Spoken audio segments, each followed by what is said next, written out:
Fifth class. आप second chapter निकाल लें ईवीएस का। मूवमेंट ऑफ फैमिलीज यानी कि परिवारों का आना जाना, गमनागमन। Several families move from one place to another. भिन्न भिन्न परिवार एक जगह से दूसरी जगह पर जाते आते हैं। Bittu's family is one such family. Bittu का परिवार भी एक ऐसा ही परिवार है। Bittu's family lived in A village. Bittu का परिवार एक गांव में रहता था। ही डिड एग्रीकल्चर, वो कृषि करता था। Bittu's family faced starvation due a famine for 3 years continuously. तो बिट्टू के परिवार ने लगातार अकाल के चलते 3 साल तक भूखमरी बर्दाश्त की थी। Thus Bittu went to his nephew village along with his family and his cattle too। तो इसलिए इस वजह से बिट्टू अपने परिवार के साथ और अपने जानवरों को लेकर अपने भतीजे के गांव में चला गया। There he got a house on rent and then started searching for some work। तब उसने वहाँ पर एक घर किराए पर ले लिया और कुछ काम धंधे की खोज शुरू कर दी। After some time he got work। कुछ समय बाद उसे काम मिला। So he lived there only along with his family। तब वो अपने परिवार के साथ वहाँ पर रहने लगा। He was not easy to live there। वहाँ पर रहना आसान नहीं था। He started missing his village। उसने अपने गांव को मिस करना शुरू किया, यानी उसे अपना गांव याद आने लगा। After few months he came to know that this time his village has received good rain। कुछ महीनों के बाद उसको ये जानकारी मिली कि उसके गांव में अच्छी बारिश हुई है। Oh what then he came back to his village with his family and cattle। तो तब क्या होना था? तब वो अपने परिवार और अपने जानवर को लेकर अपने गांव वापस चला गया। Think and tell what problems might Bittu have faced in the new village। तो कुछ प्रॉब्लम जो हैं, क्या प्रॉब्लम्स थी बिट्टू को फेस करने के लिए नए गांव में?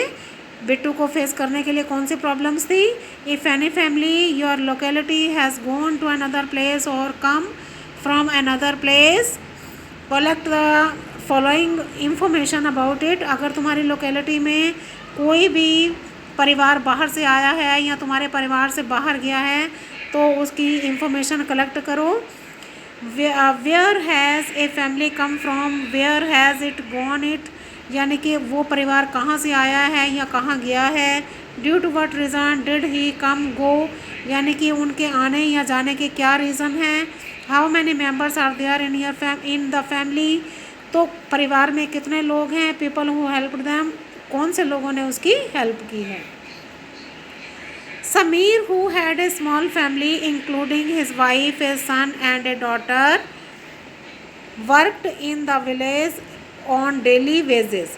यानी कि समीर जो कि जिसका एक छोटा परिवार था, उसकी पत्नी, एक बेटा, एक बेटी, और वो अपने गांव में यानी कि दिहाड़ी मजदूर के हिसाब से काम करते थे।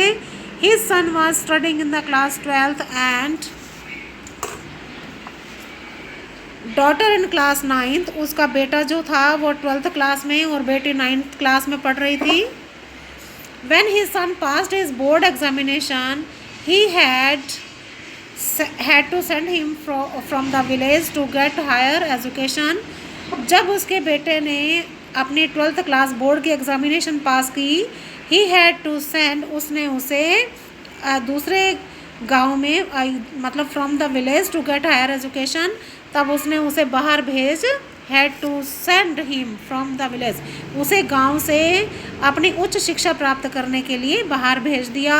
He thought he would have to stay there alone for studies and it would be more costly।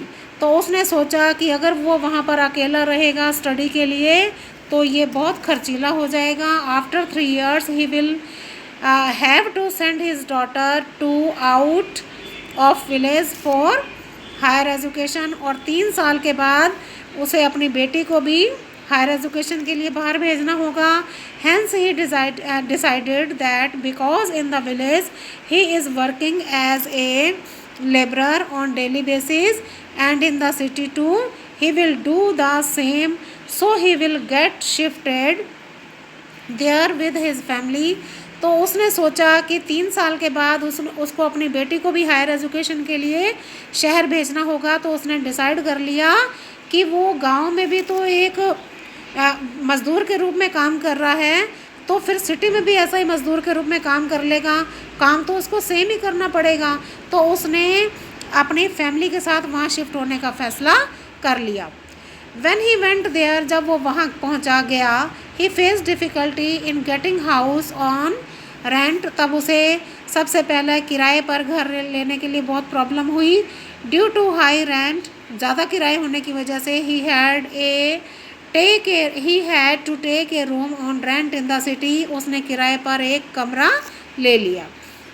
His family had to live, sleep and cook in the same room। उसके परिवार को क्या था, एक ही कमरे में सोना, खाना, रहना सब एक ही रूम में था। His neighborhood was also new for him। तो उसके जो ये पड़ोसी थे वो भी उसके लिए नए थे। He had to put more efforts to meet his daily needs also।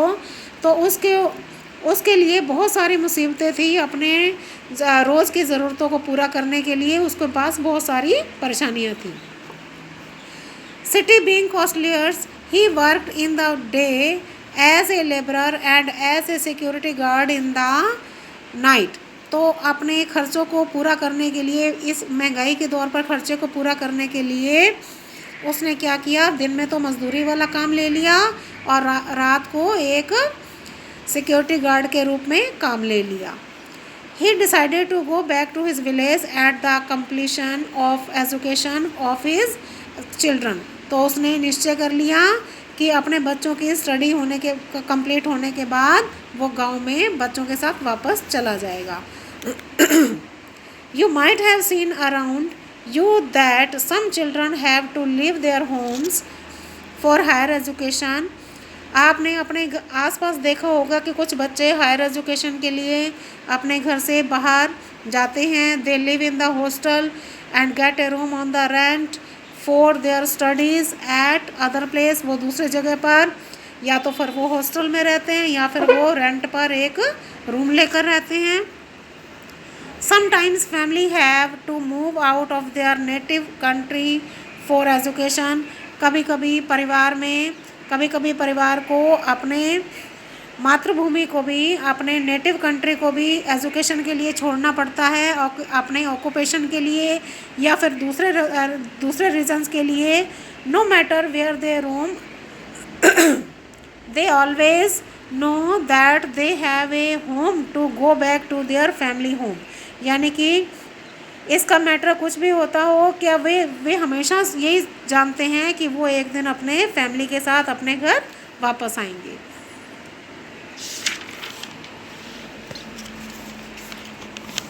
जग्गू's family lived in Bichpuri village. Jaggu का परिवार जो बिचपुरी गांव में रहता था। He had a small shop in the village। उसकी एक छोटी सी दुकान थी गांव में। He earned only such a little amount from the shop that somehow he could run his family। यानी कि वो कुछ थोड़ा ही अमाउंट उस शॉप से कमाता था जिससे कि वो अपने घर का गुजारा कर सकता था। His sons were growing up। उसके बेटे जो थे वो बड़े हो चुके थे। One day his cousin came to his village and took both of his sons along with him to the city to make them work at his shop। यानी कि एक दिन उसका कज़न जो था उसके गांव में आया और वो उसके दोनों बेटों को साथ ले गया शहर में कि वो उसकी दुकान पर काम करेंगे। अपनी दुकान पर काम करवाने के लिए वो ले गया। Later Jaggu son Bhola wanted to started his own business. तो बाद में क्या, जग्गू का बेटा जो भोला था वो अपना बिजनेस स्टार्ट करना चाहता था। At that time he had to face various problem like shortage of money, place for business. तो उसने कुछ समय के बाद उसको ये प्रॉब्लम फेस करनी पड़ी कि यानी कि पैसे की प्रॉब्लम थी और फिर जगह की प्रॉब्लम थी बिजनेस के लिए, but still he did not lose courage and his relatives help him. तो उसने इसके लिए अपना हौसला नहीं खोया और उसके जो रिश्तेदार थे उन्होंने हेल्प की। दस his business started running well, तो उसका बिजनेस अच्छा चल पड़ा। He called his family here, उसने अपने परिवार को भी वहाँ बुला लिया। He made all arrangements for the education of his younger brother and sister, तो उसने अपने छोटे भाई और बहन के लिए भी अच्छा प्रबंध कर दिया स्टडी का। Now they are running their own business, तब वो अपना बिजनेस वहाँ पर बढ़ा रहे थे, चला रहे थे। But still today they miss their family village, परंतु फिर भी आज वो अपने दादा दादी के परिवार को, अपने गांव को याद करता है। On special occasions they visit their village, तो विशेष अवसरों पर वो अपने गांव में जाते हैं। Galiakot is a town in district Dungarpur where the world famous tomb of Maula Fakhruddin, Sheetla Mata mandir, temple, Jain temple which are fine specimen of extraordinary architecture and Somnath temple are located. यानी कि गलीकोट जो है वो डूंगरपुर के डिस्ट्रिक्ट में है, डूंगरपुर डिस्ट्रिक्ट में है, जो कि संसार का बहुत फेमस मौला फखरुद्दीन का वहाँ पर मकबरा है, शीतला माता मंदिर है, जैन मंदिर है, जो कि एक विशेष कारीगरी का नमूना है। सोमनाथ मंदिर वहाँ पर स्थित है। Due to the construction of Kadana dam in the state of Gujarat, अब ड्यू टू कंस्ट्रक्शंस यानी कि कंस्ट्रक्शंस के चलते, कदाना डैम की कंस्ट्रक्शन के चलते, तो गुजरात स्टेट में this area came with in the range of inundated area, तो वो बाढ़ के क्षेत्र में आता है। ड्यूरिंग रेनी सीजन, रेनी के सीज़न में इट बिकेम फ्लड प्रोन, तो वो बाढ़ प्रोन बन जाता है। Hence the government provided houses to those people at the some new places, तो इस प्रकार वहाँ पर सरकार ने ऐसे लोगों को नई जगह पर घर दिए हैं, घर प्रोवाइड कराए हैं। It provided them the facilities of school, hospitals etcetera, तो सरकार ने उन्हें घर के साथ साथ स्कूल, हॉस्पिटल, ये सब भी फैसिलिटीज़ दी हैं। Today this is known as rehabilitation colony, आज वो इसलिए वो पुनर्वास के रूप में, कॉलोनी के रूप में जानी जाती है। But some people are still living at their native place due to not living their fields etcetera, परंतु कुछ लोग अभी भी वहाँ रह रहे हैं अपने नेटिव प्लेस पर, अपने गांव, अपने खेतों को ना छोड़ पाने की वजह से। Earlier people's basic needs were only bread, cloth and house, but now people's basic needs have become bread, cloth, house, education, employment and luxury. पहले लोगों की बेसिक नीड्स क्या होती थी? रोटी, कपड़ा और मकान, परंतु अब लोगों की बेसिक नीड क्या हो गई है? रोटी, कपड़ा और मकान के साथ साथ एजुकेशन और रोज़गार की भी है ना, शिक्षा और रोज़गार और सुख सुविधाओं की भी बेसिक नीड है। Thus people have started living at other places, living their ancestral places, तो इसलिए लोग जो हैं, लोगों ने दूसरे स्थानों पर अपने पूर्वजों की जगह को छोड़कर दूसरे स्थानों पर रहना शुरू कर दिया है। तो आप बच्चों इसके पीछे एक्सरसाइज आएगी, हम कल इसकी एक्सरसाइज करेंगे।